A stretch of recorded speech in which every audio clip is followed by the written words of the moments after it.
gate is cleft for me. Let me hide myself in thee. Let the water and the blood from thy wounded side which flowed be of sin a double cure, save from wrath, and make me pure. Moses went to Pharaoh Ramesses II and told him, let my people go. And that's exactly what I've got to do with dopey dictator Donald. I add the word death. Dopey dictator Donald Death. And tell him and his billionaire friends to let my people go. Thus saith YAHVAH, the Eternal One, the living Elohim, God Almighty, El Shaddai. In 2012, I went up into Chase Bank before I went to the United Nations, and I took a paper with Revelation 6, 7 through 8, my brother Juan Bass and I, and we told them that nowhere is it written that they shall rule this planet forever. We told the rich people, we told them and have been telling them the last decade or more that the end is near for their rule over this planet. The end is near.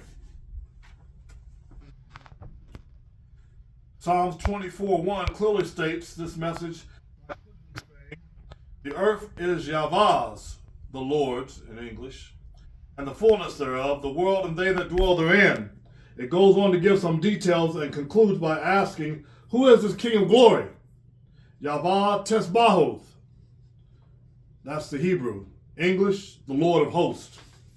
He is the King of glory.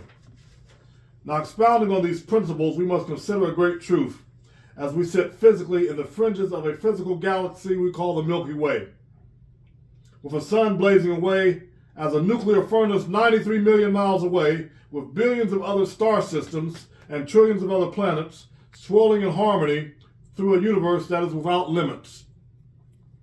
That truth is that we did not create any of it and did not create ourselves either. Thus, there must be a great God somewhere. We need to understand that the one percenters, the rich people, the technological monopoly finance capitalists, did not create any of this. They have placed their money system, their evil money system, in between YAHVAH's, God's earth, and his people. And we worship money, although we say we don't, but we do worship it, and we break the commandment, the first commandment that says, thou shalt have no other gods before me. Everybody's chasing money, playing the lottery. Everybody's chasing money, trying to get rich quick schemes. We use cryptocurrency. We use all kinds of things trying to get rich. But it's like three-card Demonte, or three-card Damali, as the old folks used to say. You can't beat a man in his own game. He knows how to take and put the P under the cards or the cups. We can't beat them at their own game. We've got to ignore the game. We've got to change the entire game.